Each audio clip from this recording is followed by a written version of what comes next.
With this exercise, you transform at least a small part of the earth into an outpost of the new world. In the midst of chaos, you begin with the new construction, initially in your personal sphere. One requires a great deal of courage to build up the forces of the heart in the midst of destruction. If the seekers were not aware of the vital need for all the worlds to be transformed in this way, they might believe that the heart's attainments are futile. But fortunately, they are needed for everything that exists. Therefore, even in the dust of destruction, one should go on building strongholds of the heart.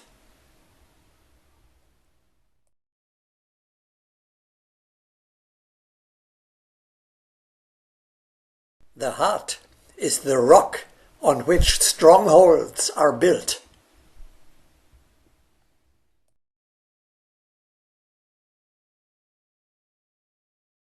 The temple in the heart is the foundation for the world state of the future, which we called Temple of Humanity. As long as individual human beings do not succeed in turning their inner spiritual world into a sanctuary, we must not even think of building an outer material temple. At the moment, the time does not yet seem to be ripe for forming physical communities of Agni Yogis. However, we can establish spiritual core groups of those who regard themselves as disciples or co-workers of the Brotherhood at any time, anywhere, and in any situation. These followers, scattered to the four winds, connect with each other through the heart. The heart stands as the temple of humanity. One cannot conceive of the unification of humanity by means of the brain or the Kundalini, but the radiance of the heart can bring together the most seemingly diverse organisms, and even over great distances. This experiment of bringing together hearts over long distances is waiting for workers to carry it out.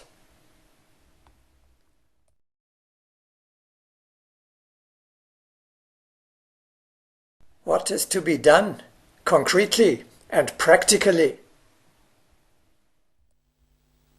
The connection is created by our pursuing the same goal, the new construction, recognizing the same Mahatmas as our leaders, practicing the same spiritual exercises, and living according to the same rules and customs as they apply in Shambhala. Let us inspire people for this great project.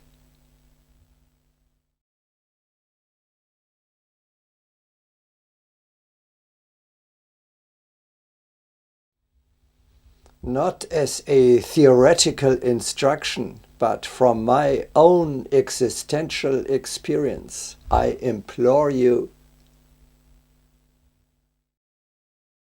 If you want to preserve your being of spirit and the virtual sanctuary around you, you need a place to which you can retreat from time to time. Otherwise, the waves of earthly life will submerge you and you will sink, at least spiritually. And what am I supposed to do there? You flee, at least for a moment, from a world, the selfishness, ignorance, hardship, and suffering of which caused you almost unbearable pain and disgust. Some people escape from life by transporting themselves into another world with the help of alcohol, frustration eating, reading novels, watching television, or taking drugs. All this is more or less harmful.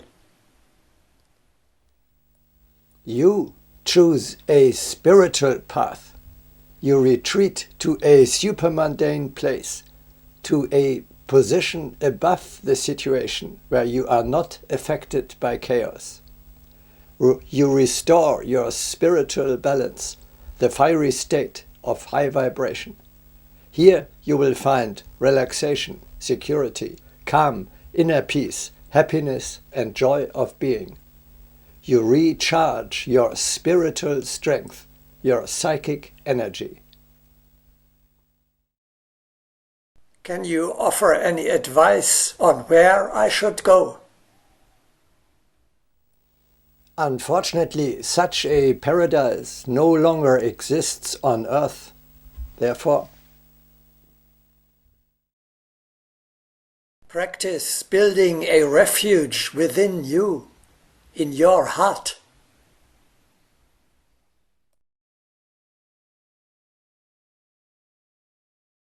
Fellow man, if paradise will not be within you first, believe me, you will never enter it.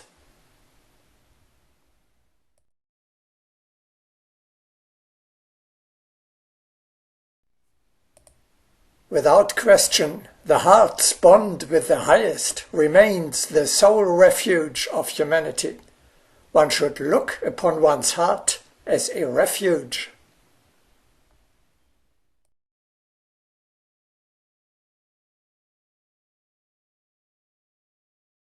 If you do not carry heaven in your heart, you will look for it in vain everywhere else.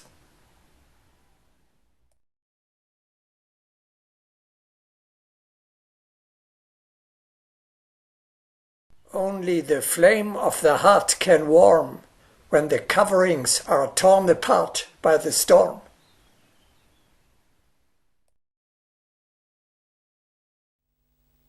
Make yourself independent of physical sanctuaries and ashrams.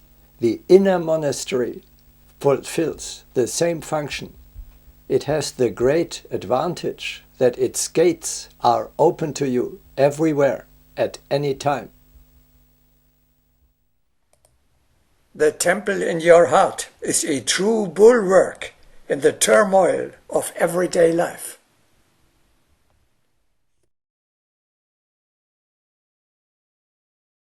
Only the heart will serve as a stronghold in battle.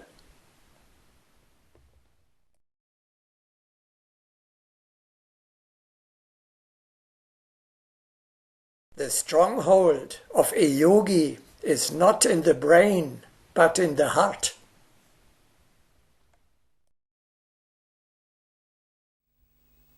In the world of the inner temple, your soul is at home. Here, surrounded by your soulmates and your true spiritual father, you are safe.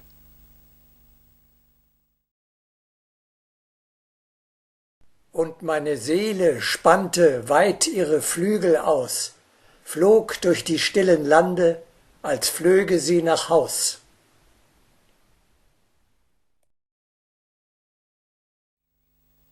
This precious Buddhist mantra is meant not physically, but spiritually.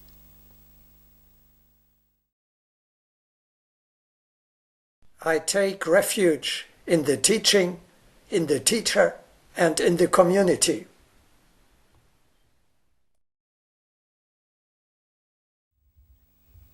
Never give up this safe bastion.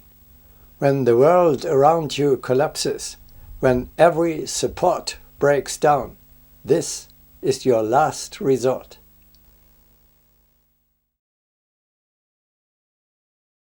Create a monastery cell in your heart and never leave it.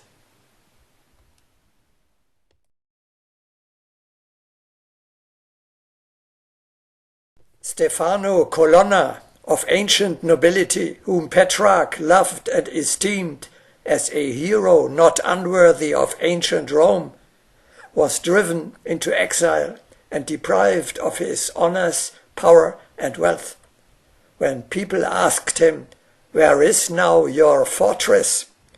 he laid his hand on his heart and answered, "Here."